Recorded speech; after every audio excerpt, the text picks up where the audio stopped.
Because this is Paul saying, I am persuaded, and he's already given us the clues without stating explicitly why he's persuaded. But the question is raised, knowing that Paul is persuaded and knowing how Paul was persuaded, knowing why Paul was persuaded just by taking a glimpse of the passage prior to in this chapter. The question is raised, are you persuaded? Because remember, persuaded is a perfect action, even though the present situation is imperfect. Meaning you could draw a conclusion that can't be undrawn. Even though your present circumstance might say, it's not finished yet. I still am going through it. But my question is, after today's sermon, as I try to exhort you and I and us in this season to keep the faith, as I try to lead us and serve through this season, as we become a church in this era of the 21st century, as I encourage your church, as I encourage you as a servant leader for your ministry, as I exhort people to hold on to God's unchanging hand, as I remind you to hold your hand and keep your hand to the plow and don't look back, as I remind you that you can always come back home.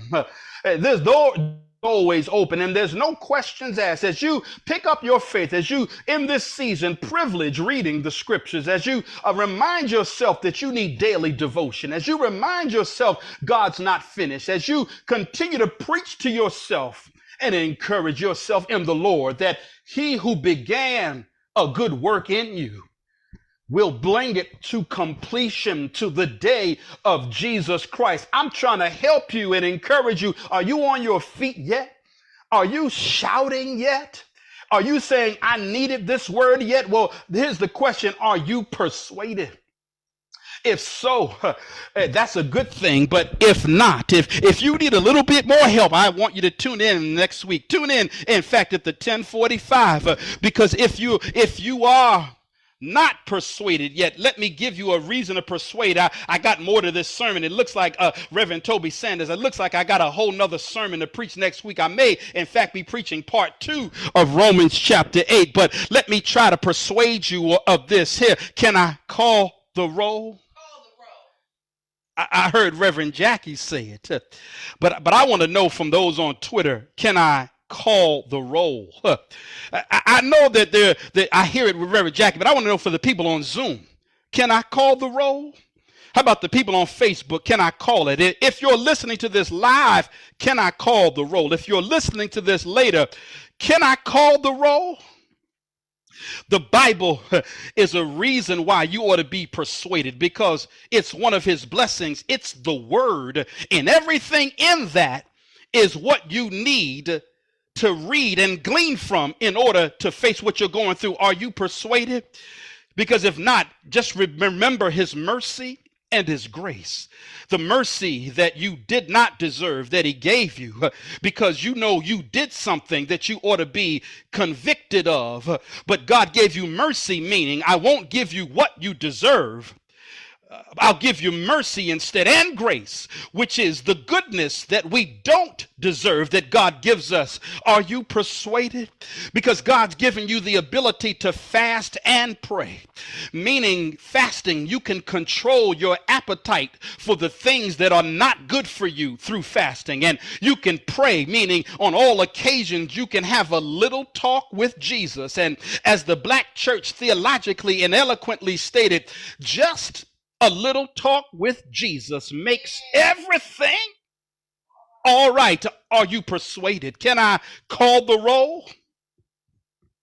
God has given you gifts and talents for ministry. He's equipped you with faith and equipped you with healing ability. He's equipped you with prophetic ability. He's equipped you with proclamational ability. He's equipped you with teaching ability. He's equipped you with administrative abilities. He's equipped you with reconciliatory abilities. He's equipped you with compassion. He's equipped you with the ability to self-sacrifice and serve for charitable reasons. Can I call the roll? Are you persuaded? Because he's given you and I the ability to express compassion for and towards other people. Can I call the roll? God has gifted us with the ability to endure. I'm persuaded because given what I've been through, and you know this for your own life, given what you've been through, the fact that you could endure the insults, endure the exclusion, endure a pandemic, endure being lied on, endure being talked about, endured being without, endured seasons of depression. It just means God gave you the ability to endure. That ought to persuade you, given what you've been through. Come on, are you persuaded? Can I call the roll? God's given you the ability to love, even love your enemies and heap burning coals on your head. There's so many gifts that God has given to some of us that he causes us to be generous in giving. The hospitality gift God gave you that you know you can't repay God for. It's the ability to be persistent in being persuaded through the pressures of life. God has given you many reasons to be persuaded. It's the gift of your spouse, the gift of your children, the gift of your family, the gift of a job, the gift of a place to live, the gift of neighbors, the gift of friends, the gift of a church, the gift of prayer warriors, the gift of deacons, the gift of trustees, the gift of a van ministry, the gift of an AV ministry, the gift of ushers, the gift of a pastor. He's blessed us. That's what he says in Ephesians. He's chosen us. That's in Ephesians. He's predestined us. That's in Ephesians. He's made us accepted. That's in Ephesians. He's redeemed us. That's in Ephesians. He's abounded toward us. That's in Ephesians. He's made known unto us. That's in Ephesians. But I love what he says. When I think about all that God has done, for God so loved the world. Someone, don't let me shout by myself. For God so loved the world that he gave his only begotten son, that whosoever believeth in him, that's Jesus, shall not perish but have everlasting life. Keep the faith. Let's give God a hand clap of praise in this experience. Isn't God good? Did you get your breakthrough? Did your mind shout? Did your soul get happy? I know that it's better when we're in person. But we ought to be thankful that because God is eternal and because God is omnipresent, if we have to, we can worship God anywhere and anytime and still do it together. I'm looking forward to being together because I want to see how y'all respond to this word. Keep the faith, sister. Keep the faith, brother. And maybe, just maybe, this is a moment in which you want to do it right now. I'm trying to encourage you, don't wait. I know you're saying tomorrow's not promised. Do it now. I know you're saying everyone's going no. Yeah. Everyone else who walked and made the decision, everyone else knew it's all right to acknowledge that you need the Lord, that you need a church, and that you want to be a part of something bigger than you. So all you need to do is leave a message with your name and number and just say, I'm ready. You can call us, you can text us, you can put it in Zoom or on Facebook. But all we need for you to do is to leave your name and number and just say, I'm ready. If you want to text us that, then text us at 412-223-7350. That's, you text your name and number and just say, I'm ready. Or if you want to just call the church, call us with your name, number, and just say, I'm ready at 412-241-1624. You can leave it on Zoom or Facebook right now. There's a minister right now waiting to see your indication. You're ready to commit, connect, and contribute. That's the foundation for how you keep the faith. Let me see if I can encourage you as we get ready to exit and have our benediction. One of our associate ministers, Minister James Wimberly, is taking a course right now. He's in seminary getting his Master of Divinity, the degree for ministry. And this is a course he's taking right now. The course requires him to travel to Jerusalem. It's a trip to see another country. It's a part of the seminary experience. He's right now in Jerusalem. He's been texting a number of us, preachers, pastors, associates, about every step in his journey, just to be sure we know where he is. One of the last texts I got was when he arrived in Jerusalem. We're grateful he arrived safely, but he said this: here in Jerusalem, it's 7 hours before, it's 7 hours earlier than you are, which led me to think about it. He traveled and now he's 7 hours ahead of us. I said, that's kind of like you being in the future. And this is what he responded. This is what Minister James Wimberly responded. He said, I'll let you know if things get better. I said, hashtag sermon illustration. Because isn't that just the way revelation works? Isn't that just the way God works? That God, who is not only present with us, not only the God who was with us in the past, but the God who's also in the future. He could already be in the future knowing how it's going to work out, and then give you a revelation in the present that's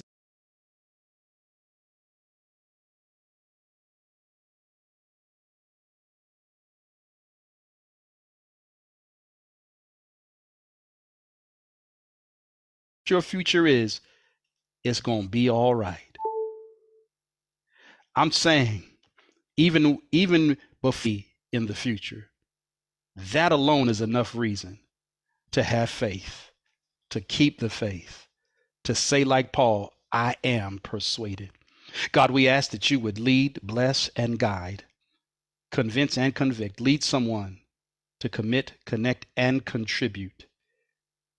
I pray that, Lord, you would add to the church today. May you also be with and bless every single person under the sound of my voice, every member of this church, every family member of the members of this church.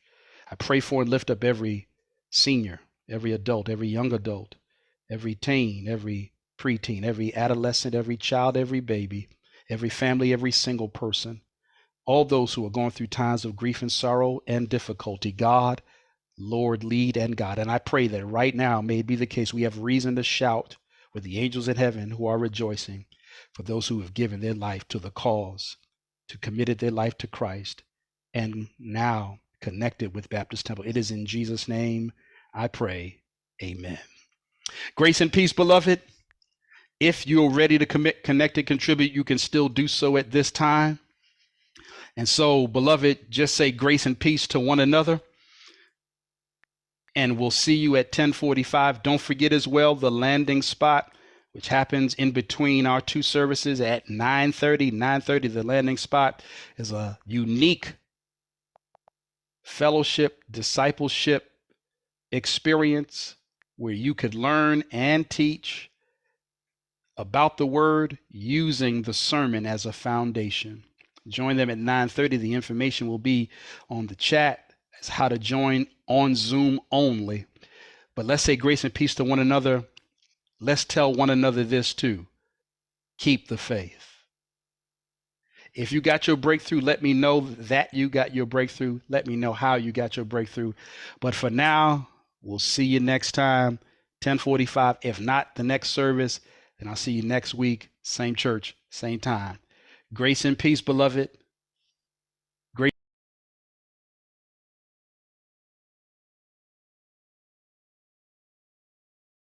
Perfect tense belief in what you've come to know and understand. He says, I am persuaded, meaning that though that persuasion happened, I've made up my mind.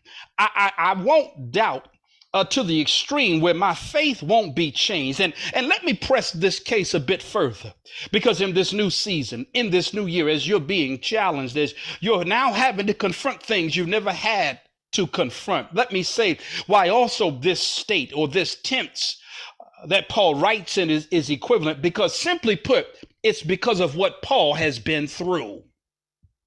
I know somebody might be asking, what has he been through? As you also think about what you have been through and what you're going through, how, given all that Paul had been through, how does he arrive at a perfect tense belief, having been persuaded and cannot be unpersuaded? Well, if you were to look at another letter that Paul wrote, I might suggest as a complement to this sermon, look at 2 Corinthians chapter 11. Why? Because 2 Corinthians chapter 11, Paul gives us a glimpse of what he's been through. Listen, this is what Paul says. He talks about it rather straightforwardly. He says to the church at Corinth in the second letter, he says, I've been jailed. I've been beaten up more times than I can count. I've been at death's door. I've been flogged 5 times with 39 lashes, been beaten by Roman rods 3 times. I've been pummeled with rocks once. I've been shipwrecked 3 times. I've been immersed in the open sea for a night and a day. I've been in hard traveling year in and year out. I've had to ford rivers, fend off robbers, struggle with friends, and struggle with foes. I've been at risk in the city. I've been at risk in the country. I've been endangered by the sun, S-U-N, and I've been on a sea storm. I've known the drudgery of hard labor, and many a night I've had to go without sleep. I've missed many meals. I've been blasted by cold Arctic weather. I've been naked to the extremes of those meteorological conditions.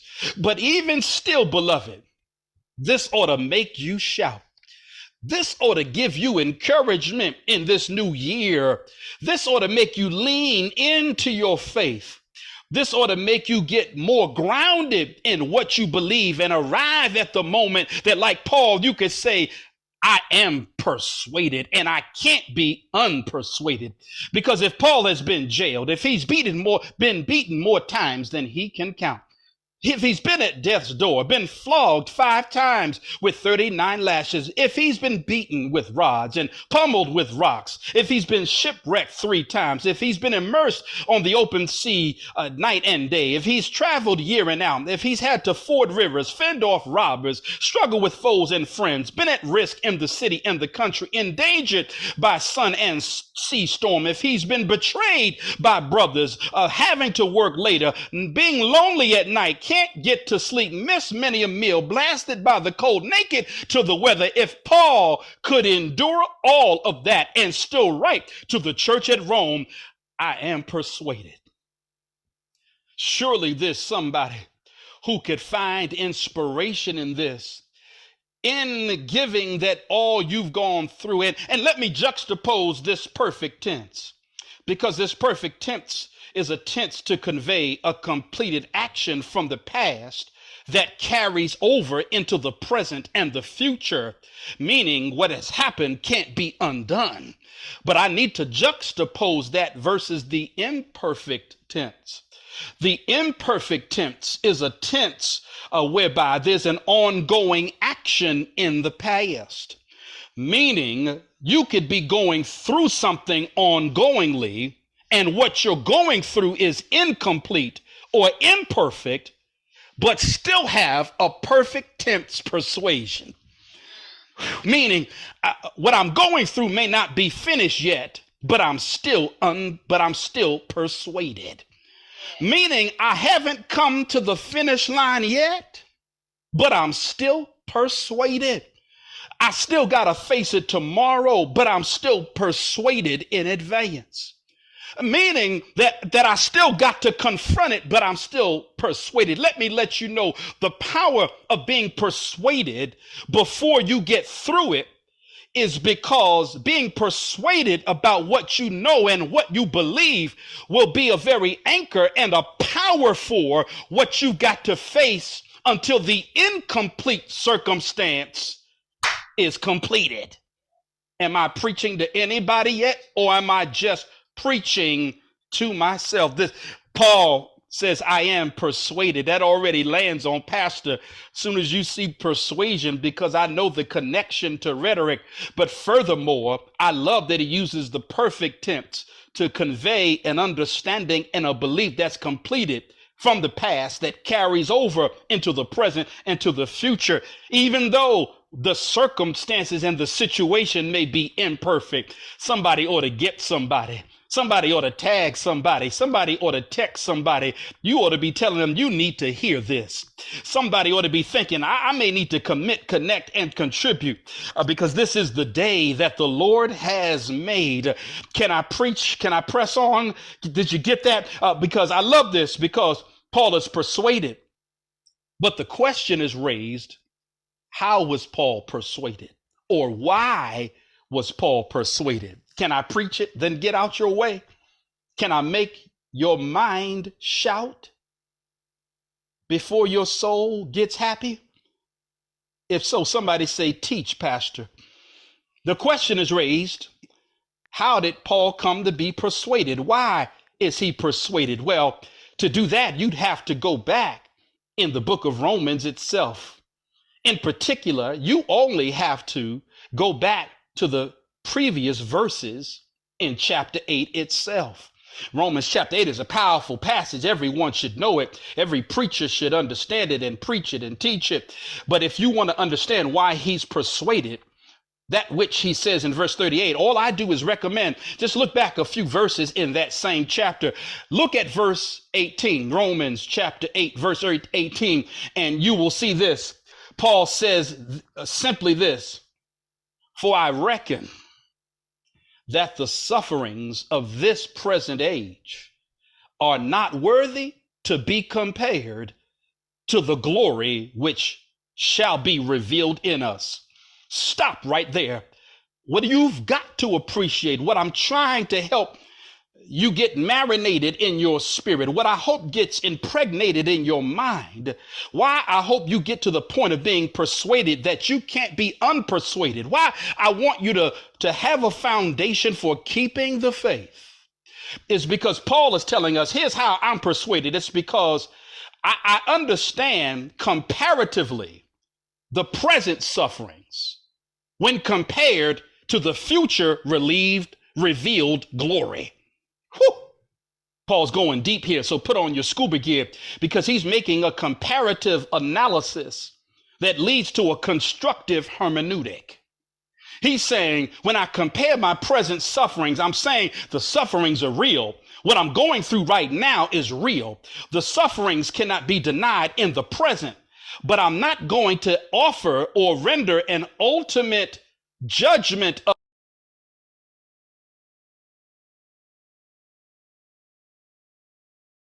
presence. Look at my present sufferings. It may feel like something now. I may judge it to be something in the present. However,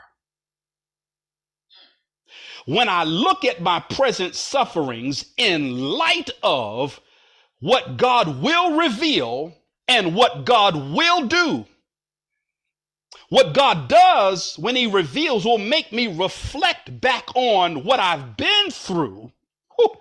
And therefore, I'd have to render a different judgment about those sufferings. Am I preaching yet to somebody except myself? I love what Paul does, because he does this comparative analysis that leads to a constructive hermeneutic. He's saying, look, I'm going through present sufferings, but I already know, because I am persuaded, that what God's going to do is going to render the present sufferings to be less significant when it's compared to the future glory. I'm not saying what you're going through is not real. I'm not saying that your sufferings are not significant. I'm not saying that what the church is facing is not existential. I'm not saying that it's not a difficult thing to be going through what we're going through. All I'm saying is this, that in light of what God will do, you got to be persuaded about what he will do. that it will render the present sufferings to be subordinate to the superordinate glory that God will reveal. Am I preaching to somebody? Yes. Let me say, the black church put it this way. When you're going through present sufferings, hold on to God's unchanging hand. Time is filled with swift transition. Naught on earth unmoved can stand. Build your hopes on things eternal. Hold to God's unchanging hand. That's one reason why Paul has been persuaded, because he has a comparative analysis leading to a constructive hermeneutic, comparing the present sufferings to the future glory. I'm saying, sister, just hold on. I'm saying to you, brother, hold on. I'm telling you and your family, hold on. To the church, I'm saying, hold on. Keep the faith and keep trusting in the Lord. But not only that, why else was Paul persuaded? That's verse 18, but go down to verse 28. Verse 28, I love this because this conveys explicitly that he's persuaded. He says, I'm persuaded in verse 38, but in verse 28, he conveys a clear conviction. He says, and we know. God, I wish I was in the building to hear y'all shout. I wish we were in the same place, because I could hear you shout along with Reverend Jackie and my daughter who's shouting. He says, and we know that all things work together for the good, for them that love the Lord and who are called according to his purpose. You already should be able to preach that yourself.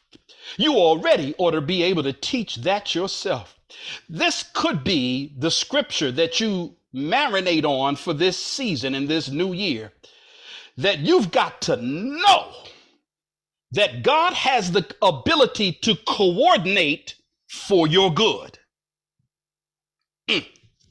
That means that according to Romans 8:28, Paul who says, I am persuaded, prior to that comes to the fact that he says, I have a certain knowledge that God is a coordinator, that God could coordinate the difficulties, the hardships, the hard times, the difficulties, the trouble, the tribulation, the trial, the separation, being a single parent, the confronting health challenges, the pastoring in this pre-post-pandemic era, this season in which you know you're feeling the effects of a recession, even though they haven't declared the recession.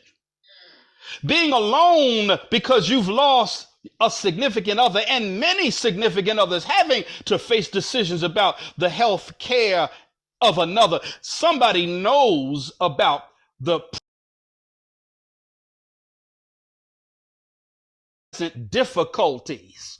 But Paul says, I am persuaded that God could coordinate the difficulties. I could co-opt the difficulties in order to make those difficulties work in our favor. That means God could take the good, the bad, the ugly. He could take the indifferent. He could take whatever it is. And God has the celestial ability to take all those things and work them for your good. That's why there are people who could say, though they pink slipped you, they let you go was really an occasion that God used to elevate you. That means that some of us understood that though she or he may have walked out, that really that could have been an occasion for you to learn how to love yourself unconditionally. That you may have confronted health challenges, but through it all, as God brings you through, you learn to trust the Lord in all circumstances. I love what Paul says. I'm persuaded because I know God can take all things and work them for my good. Do I have any testifiers? Is anybody willing to take the stand on modern technology? to go ahead and go public with your testimony, knowing that you've seen God work all things to your favor? I hope I'm not. I hope I'm not. I better not be. I know that I'm not the only person that knows that God is a coordinator. Not Paul. This is why Paul is persuaded. Paul is persuaded because he says, no, he says in a real sense, God coordinates. He also says that God is that I'm persuaded because I know that my present interpretation cannot be complete until I have revelation from the future. God, Paul is persuaded, but then you know why else he's persuaded? Look at verse 35 at your own leisure. Look at verse 35. He says, we are more than conquerors through him that loved us. God, I wish I had more time. You might have to tune in a little bit later. I got to get ready to land this thing because I need you to understand that what Paul is saying in verse 38, I am persuaded. He's already given you the textual clues as to why he's been persuaded. And he says in chapter 8, verse 35, that we are more than conquerors through him, through Christ. God, this phrase is so rich that I can't even give it to you in its fullness. Now, we translate it as three words, more than conquerors, but in Greek New Testament, it's just one word, hypernikao or hupernikao. God, you got to appreciate this because the hupernikao is basically saying that I have the hyper victory. You know what? See, this is when a preacher preaches herself or himself happy, and the preacher's left to say, I may be preaching better than y'all are shouting. I just said the hupernikao, we are more than conquerors, is really like saying I've got hyper victory. Why should that make you shout? Why should you take notes on that? Why should that resonate in your spirit? Why should you re-preach this and reteach this? Because there is no copyright on the Holy Spirit. Why should you use this to encourage your sister, your brother, your loved one, your friend? It's because what hypernikao is saying, hupernikao is saying, is hyper victory is God gives us more than what we actually need to confront what we've got to face. Somebody give God the glory, please. Somebody give God a hand clap of praise. Somebody repeat that. Somebody use this, please, because what good is the preaching if you don't use it, take it, and internalize it? I'm trying to encourage you, sister and brother, you better keep the faith. And I know that there's present sufferings. I know all hell has broken out in your life. I know you're facing what you didn't expect. I know that there's something you're uncertain about. But remember, Paul says, I am persuaded. And one reason is chapter 8, 35 of Romans, God makes us more than conquerors. He gives us more victory than is needed for what we've got to face. Is that not just how God works? That God gives us more than what we know to do with? This joy I have, the world didn't give it, and the world sure can't take it away. It's because I've got overjoy. I've got abundant joy. I am joyful. Is that not how God has worked in your life? Where you could say, I don't just have a meal for today, but when I look at my cabinet,